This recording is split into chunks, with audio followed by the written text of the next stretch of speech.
Bonjour. Donc,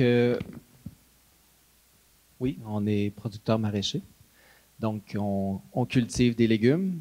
Puis, dans la diversité de ce qu'on cultive, on fait 35 variétés. On fait des paniers bio. Et dans la diversité des variétés, ben, on voit que une patate et une tomate en serre n'ont pas nécessairement les mêmes besoins. On voit que la diversité, dans la parabole, il y a eu plusieurs paraboles dans l'Évangile qui nous parlent, souvent à partir des choses de la création. Puis, on est appelé comme parents à avoir cette ouverture-là que je pense que ça a été évoqué aussi. On a peut-être une tomate de serre puis une patate dans notre famille. Ces choix d'éducation-là, on va les faire, mais il faut les faire avec une ouverture. Donc, c'est de ça qu'on veut vous parler. Donc, ouais, c'est ça. On a fait l'école à la maison. Notre plus vieux, il finit son cégep présentement. Puis notre plus jeune est en secondaire 3. On est très heureux du parcours qu'on a choisi. On a côtoyé cependant des familles qui font toutes sortes de parcours, là, autant au privé qu'au public. Donc, c'est plus d'une manière large qu'on va vous partager notre expérience aujourd'hui. Ouais. Notre implication en Église, on s'est impliqué à travers le camping des familles, entre autres, qu'on fait à la ferme chez nous. On s'est aussi impliqué beaucoup dans des groupes animés des 4-7 ans, des adolescents. On fait un camp d'ados. Puis tout ce mouvement-là, pour nous, c'est un appel d'éducateurs, c'est un appel de souci de transmission de la foi à nos enfants. Puis quand on dit nos enfants, c'est pas juste nos 3 enfants. C'est ça, notre plus vieux a 19 ans, notre deuxième a 17 ans, puis notre plus jeune a 13 ans. Puis notre souci de transmission de la foi à nos enfants, c'est plus large que nos enfants. C'est à tous ces enfants-là avec qui on a eu l'occasion de travailler, de passer des séjours. Fait que pour parler d'accompagner nos enfants dans leur éducation, on trouvait que la première chose, c'était peut-être un peu de savoir qu'est-ce qu'on entend par éducation. Parce qu'il y a l'éducation, puis même au sens étymologique, qui est de faire croître, de faire sortir, donc d'aider notre enfant à grandir, éduquer, puis à le faire sortir de l'enfance. Puis il y a l'instruction qui est des connaissances. L'instruction qui au sens étymologique, est d'équiper, de meubler. C'est ça le sens du mot instruction. Donc, il y a l'instruction. Quel choix d'instruction on va faire pour nos enfants?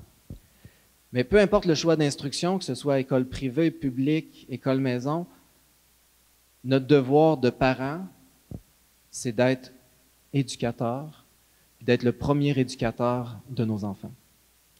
On a rencontré un homme un jour qui était athée et que pour nous, ses principes d'éducation étaient très discutables.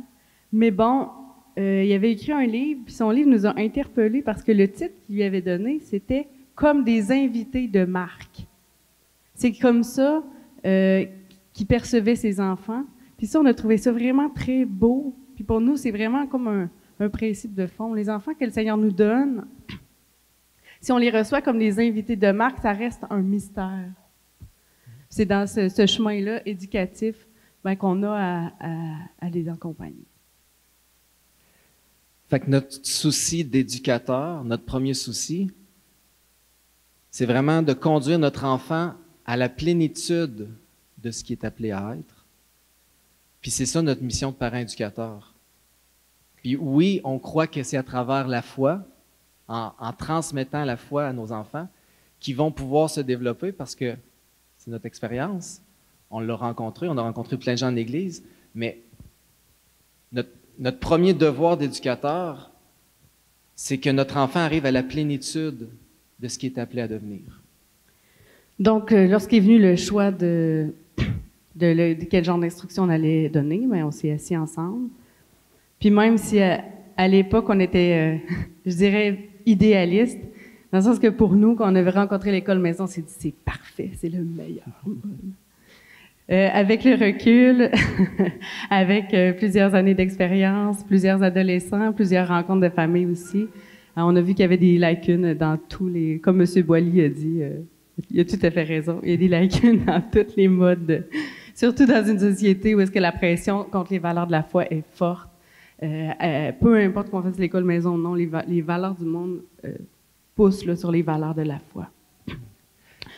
Puis on a vu aussi comment c'était très facile de réagir comme parent par la peur.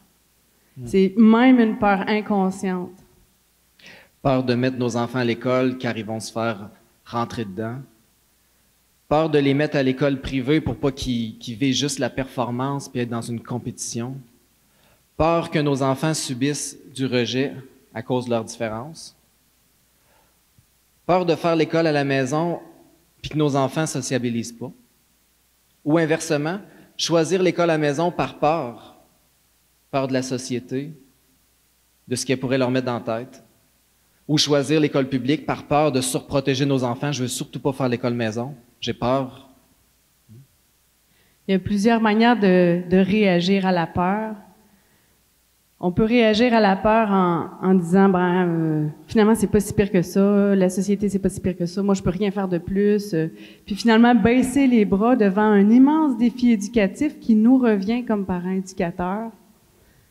On peut aussi réagir à la peur en voulant comme contrôler un espace sain où est-ce qu'il n'y a pas de parasites qui vont pénétrer pour venir avilir nos enfants. C'est aussi une réaction de peur. On peut dire que un plant de tomates qu'on met en serre, où est-ce que les conditions parfaites, le soleil, eau, température, goutte à goutte, le moindrement qu'on ouvre la porte et qu'il y a un courant d'air, ce plant-là va arrêter de porter du fruit, va tomber malade. C'est un bel exemple que Dieu nous donne dans la création pour montrer comment c'est important, les challenges pour la vie d'un enfant.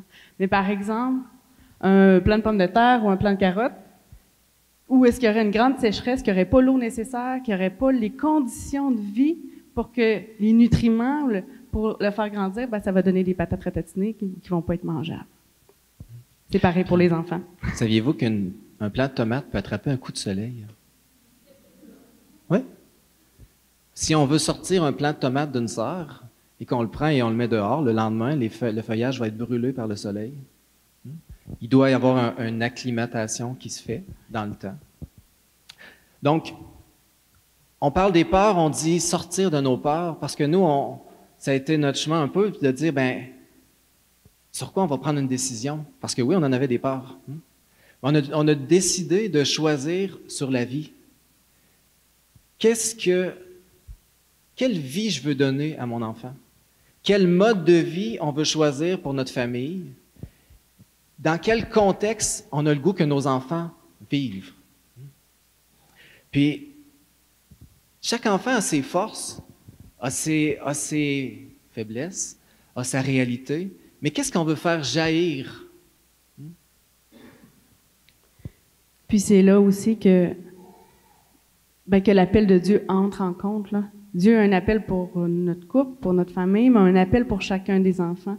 Peut-être que pour l'enfant qui va avoir eu un parcours à l'école difficile ou est-ce qu'il va avoir vécu du rejet, peut-être que Dieu va travailler cet enfant-là pour l'amener, il est en train de lui donner des outils finalement pour l'amener à être témoin d'une manière autre. Peut-être qu'il y a besoin des familles qui font l'école maison pour autre chose, mais il y a cet appel-là qui est comme le cœur, puis tellement important. Mais ça, c'est pas nous qui le savons, c'est Dieu. C'est Dieu qui a créé nos enfants, c'est lui qui sait pour chacun qu'est-ce que dans son plan d'amour, l'enfant va avoir besoin de vivre dans son parcours pour porter son fruit. Tantôt, il y avait dans les inconvénients comme de l'école maison, les énergie temps plus. Oui. Éduquer un enfant égale énergie temps plus. Oui, il y a un défi de plus qui s'ajoute quand on décide de faire l'instruction à la maison. Mais le défi temps, énergie plus, c'est pour l'éducation de nos enfants, peu importe. Peu importe. Et spécialement dans un monde qui va amener sans arrêt une pression contraire, puis où est-ce que les ressources vont pas être si faciles à trouver. Donc, avoir l'audace dans nos discernements de demander à Dieu qui nous éclaire, parce que, on revient avec la patate puis la tomate, mais c'est quoi nos enfants? Qu'est-ce qu'on a à faire jaillir en eux? Ces invités de marque-là qui sont envoyés, ces âmes, ce mystère-là, qui est envoyé au cœur de notre humble couple, qui fait ce qu'il peut pour que notre humble couple devienne une famille avec les enfants. Puis, qu'est-ce que Dieu nous demande? Qu'est-ce qu'on peut faire pour cette âme, ce mystère-là qui nous est confié pour un temps, le temps qui jaillisse? Il y a cette audace de demander à Dieu, même si des fois nous autres on aurait une préférence, peu importe laquelle, de demander à Dieu quel chemin, puis après ça il y a les possibilités du réel aussi.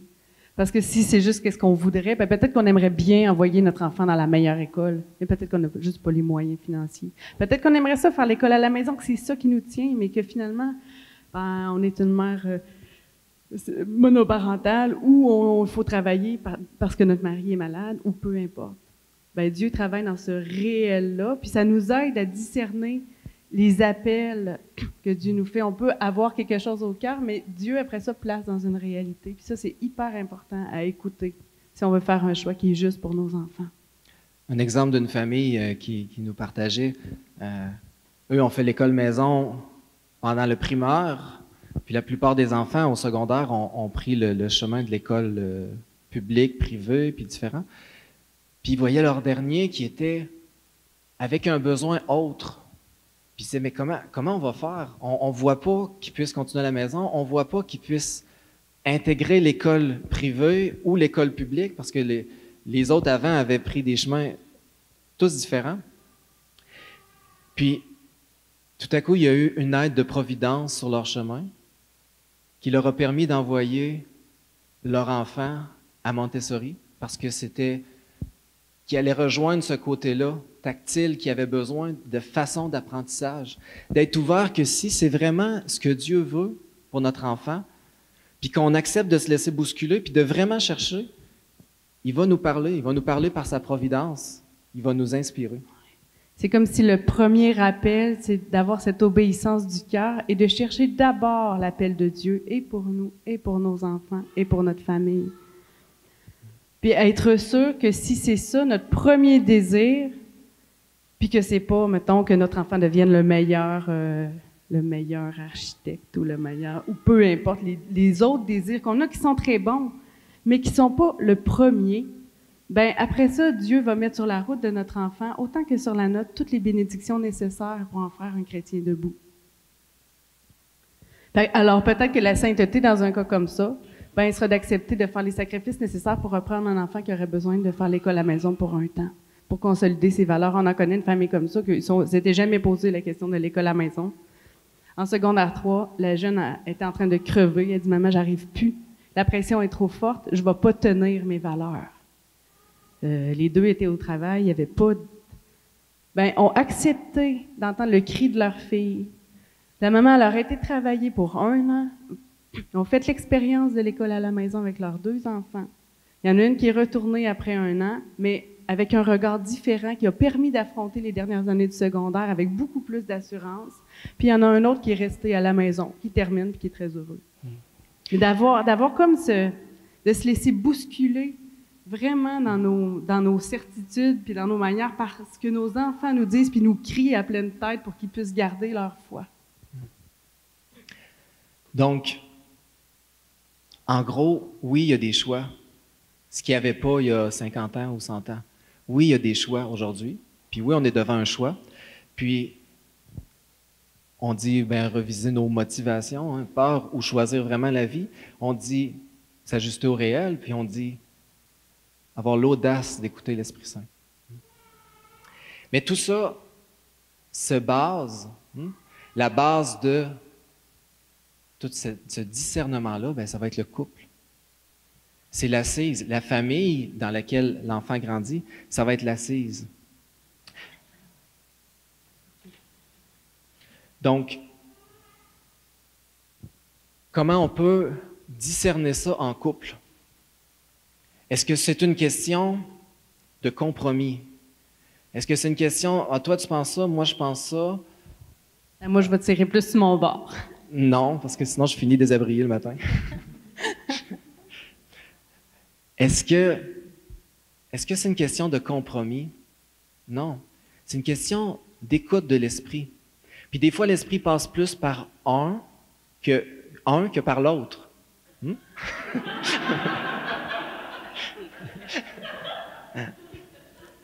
Mais d'avoir ce désir vraiment de faire ce que Dieu veut, dans cette écoute-là. Puis pas dans le compromis, mais vraiment dans une recherche ensemble. Une obéissance de communion l'un à l'autre. C'est sûr que le rôle du père et le rôle de la mère dans le couple va être différent. La mère va être plus tendresse, plus attention, plus intuitive, bon, stéréotype. On est vieux jeu, là. Puis le père va être plus protection, plus autorité, plus lancer, le pousser au devant, révéler à l'enfant. Puis c'est en comprenant ces différences-là aussi que ça peut nous aider à prendre des décisions plus éclairées. Je vais prendre un exemple, parce que des fois, pour que le père puisse prendre sa place, l'an passé, notre garçon, quand il avait 18 ans, il était rendu à son 2e char. Ouais, c'est ça. Là, il est rendu à son 5e. Là. Je crois aujourd'hui, il a sauté son moteur sur un Mazda Speed 2003. Puis là, il s'est mis dans la tête, en passant, notre garçon, il est au conservatoire, il termine son deck en violon. Donc, l'année passée, il était au cégep en violon, puis là, il décide il dit, Papa, je suis allé voir sur Internet, puis je vais changer mon moteur. OK? Oui, il dit, le vieux char, le premier que j'avais, là, c'est un Mazda 2 litres 2003, c'est le même que dans le Speed. Il faudrait juste que je transfère le turbo, que je change la transmission, puis que je mette l'autre clutch. Très facile avec YouTube. J'ai vu ça sur YouTube, ça se fait. OK. Fait que là, Sarah, on en parle un petit peu le soir quand même. Sarah a dit, là, imagine si le char, il repart pas après. Imagine la déception. Tu peux pas le laisser faire ça. Puis là, en plus, imagine qu'il se scratche une main, là. Tu sais, là, jouer dans la mécanique avec la graisse, tu sais, il fait du violon, là. Ça n'a pas de bon sens. Fait que là, je t'allais demander conseil au mécanicien au bout de le rang. J'ai dit, qu'est-ce que t'en penses? Bon, il dit, ça peut se faire. Il dit, si vous avez un problème, viendrez me voir. Fait qu'on s'est lancé dans le projet. Nous, on a reculé les 2 chars dans la grange, un côté de l'autre. On l'a levé avec le tracteur, on a mis des balles de foin. Puis là, le char était jacké là, les 2. Puis là, il démanchait sur un. Là, j'ai dit, tu commences par lui. Si tu pètes de quoi, tu vas pouvoir regarder pour le défaire de la bonne façon sur l'autre. Fait que là, tout comme ça, il a réussi. Changer son moteur. Puis il a reparti son char. Fait que ça, c'est un exemple du père qui appelle au devant, qui révèle, puis le rôle de la mère.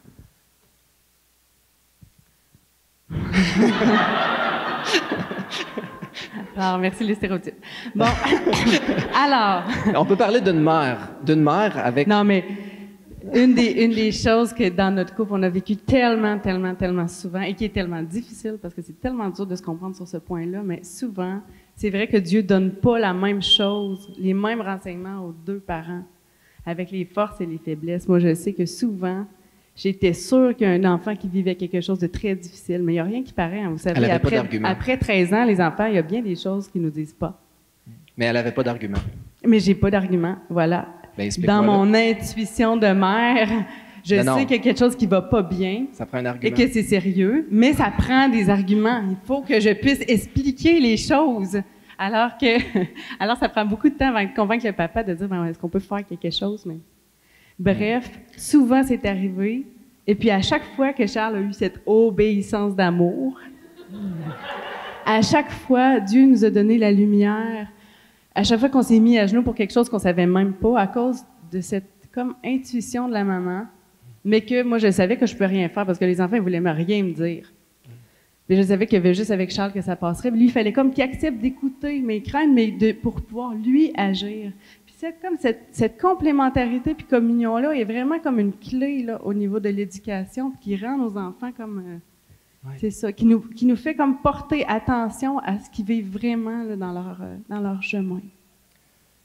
Fait que ça, c'est vraiment la base. Ça va être parent, premier éducateur, la base, ça va être le couple, ça va être comment on va vivre, comment on va écouter, comment on va se laisser interpeller. D'ailleurs, on peut parler de l'école à la maison aussi. Autant qu'au début, on s'est dit « Oh mon Dieu, c'est extraordinaire! » Nous, on a trouvé ça tellement merveilleux de pouvoir avoir ces dialogues avec nos enfants qu'on est arrivé à 12 ans. Alors, préparez-vous, les mamans qui veulent faire l'école à la maison. C'est tout un défi. À 12 ans, on l'a vu avec tous les enfants, même si les caractères étaient très différents de nos 3 enfants, il y a quelque chose à partir de 11, 12, 13 ans, dépendamment de l'enfant, qui tourne. Puis, c'est tellement... comme pas évident, ça demande tellement cette délicatesse-là quand que l'instruction se fait à la maison, que la maman puisse rester la maman et non pas... Parce qu'elle a le rôle d'institutrice, elle a le rôle de maman, elle a le rôle d'être présence, attentionnée, mais elle a le rôle de dire, ben là, faut que tu fasses tes maths. Fait que c'est un gros défi. Et c'est là que ça devient tellement important, autant que le rôle du père est important depuis le début, parce que c'est la confiance puis le dialogue se tissent dans les toutes premières années, autant qu'il y a vraiment comme rendu au début de l'adolescence comme un essentiel là, qu'il faut vraiment donné que le papa comme prenne une place. Donc, une des choses qu'on a remarqué aussi dans notre parcours avec tous les jeunes qu'on a vus passer, il y a des étapes, on n'est pas psychologue, on va vous résumer les étapes à la façon que nous, on l'a compris et perçu de notre expérience. On a vu que 0-8 ans, la famille suffit à beaucoup, beaucoup, beaucoup de choses. Une famille qui dirait, moi, je sais pas, l'école maison, tout ça, ben, vas-y à 7 ans, 8 ans, fais-le première année, il n'y a pas de problème. La famille suffit à beaucoup jusqu'à 8 ans. De 9 à 11 ans, là, quand on arrive à la fin du primaire, si c'est juste face aux parents et juste face à la famille, l'enfant a besoin de références au niveau de son âge, a besoin d'amis. Si on pense juste à la transmission de la foi, puis ça a été ce qui a fait naître le camping des familles, parce que nous, c'est né du besoin. Nos enfants, notre plus vieux avait 3 ans, puis notre bébé avait 1 an, quand on a lancé le camping des familles. Mais c'était dans le but de dire, on voyait nos enfants qui allaient grandir, puis on dit, hey, on ne réussira pas à leur transmettre la foi en allant juste à la messe de paroisse locale, rurale où on est. Ça va prendre une église autour de lui. Puis, de 9 à 12 ans, on le voit dans ces âges-là, ça prend un réseau d'amis. Ouais, un réseau d'amis, puis c'est vraiment... Ça fortifie tellement, on l'a vu beaucoup là, dans les groupes d'enfants là, de 9-13 ans, là, de comment de juste voir d'autres enfants prier avec eux. Ça vaut 10 catéchèses ou 50 catéchèses. Juste qu'ils voient qu'ils ne sont pas seuls de leur âge à prier, à parler à Dieu, à avoir une relation avec la foi. Ouais. Puis quand on arrive à 12-13 ans, là, le besoin s'élargit et l'enfant grandit. Le besoin s'élargit. Puis là, il y a besoin d'autres adultes dans la foi, en référence. D'autres adultes éducateurs sur son parcours, qui vont lui révéler qui il est. Puis si on n'a pas souci comme parents d'entourer notre enfant avec des adultes signifiants pour leur parcours, ils vont aller les chercher. Ils vont aller les chercher dans les stars en Californie, ils vont aller les chercher dans les téléromans, ils vont aller les chercher dans les professeurs, ils vont aller les chercher à d'autres places. Oui, si on a ce souci-là, comme déjà de préparer ces réseaux-là autour de nos enfants parce que c'est pas nous qui va choisir à qui l'enfant va faire confiance. Rendu à ces âges-là, c'est lui qui choisit avec les questionnements qui sont à l'intérieur de lui et qui n'osent pas nous poser à nous comme parents parfois. Parce que soit qu'ils connaissent la réponse puis ils veulent avoir d'autres réponses. Mais oui, puis ils ont besoin de confronter. Notre plus vieux, quand il est arrivé au cégep, il n'était jamais allé à l'école de sa vie. Il est arrivé au cégep. Il est revenu après la première semaine. Il a dit, c'est décevant. Il dit, j'avais hâte de pouvoir confronter mes idées, de pouvoir arriver avec du monde puis les challenger sur ma foi, là, qu'est-ce que je pense moi, puis qu'est-ce qu'ils vont me répondre, puis personne réfléchit. C'est tellement important. On parlait tantôt de dialogue avec le monde, là, du monde dans lequel on est. C'est tellement important d'apprendre à notre enfant, puis dès tout petit, dans le sens que notre vie, de la manière qu'on est avec l'enfant, apprend ce dialogue-là. Puis c'est tellement important d'apprendre ce dialogue-là, mais aussi de le vivre, mais de donner, c'est ça, de donner des outils à nos enfants, puis des codes pour qu'eux puissent comprendre le monde, dans le sens que si les enfants sont dans le monde sans ces codes-là, ils vont se faire bouffer. S'ils sont à la maison et ils arrivent dans le monde sans ces codes-là, ils vont se faire rentrer dedans. Puis après ça, c'est le choc. On a vu des enfants quand même vraiment amochés, c'est comme d'un choc trop grand entre deux mondes. Fait que c'est tellement important de donner les codes, puis de permettre ces libertés-là à nos enfants pour qu'ils puissent, comme déjà, se questionner eux-mêmes, puis avant de rentrer dans le monde professionnel. Là. Oui, puis on peut se poser la question sur le dialogue. Le dialogue, ça se construit en jouant au Lego au début, là. Ça se construit tout jeune, le dialogue avec l'adolescent. Mais ce dialogue-là, quand il arrive à l'adolescence, même s'il y a un beau dialogue dans la famille, on peut être en train de faire un monologue à plusieurs. Parce que pour qu'il y ait un réel dialogue, il faut qu'il y ait une fenêtre ouverte pour que la pensée du monde, la pensée d'autres viennent confronter, puis là, on rentre dans un dialogue. Fait que ça c'est... Pour nos jeunes, c'est une façon de les accompagner, une façon de les aider à découvrir vraiment qui ils sont, comment ils pensent, comment ils désirent vivre. Oui, aussi, puis comme Église, ça nous appelle et ça nous interpelle, mais pas seulement pour nos enfants. Quand on voit ça de cette manière-là, ça nous interpelle pour les enfants des autres aussi. Parce qu'on sait qu'à un moment donné, avec nos enfants, il va y avoir une limite. En prenant nous-mêmes notre responsabilité par rapport aux enfants qui nous entourent, les enfants des autres familles, puis que les autres familles font la même chose avec nous, là, c'est comme une manière de construire l'Église, les relations, puis de que nos enfants se sentent vraiment pas seuls. Oui, puis c'est là qu'il y a une des choses importantes, même dans une journée comme on vit aujourd'hui. On a tellement vu le fruit de cette communion. L'Église, c'est dans la différence. Puis, on a vu nos enfants, comment ils ont tiré profit d'être en relation avec des enfants qui vont à l'école. Et même si des fois, on n'avait pas envie qu'ils se voient. parce que des fois, c'était très difficile. Puis même si des fois, on a eu des grosses discussions, là, il y a eu un vrai dialogue parce qu'il y a une fenêtre qui s'est ouverte, puis il y a quelque chose qui... Puis,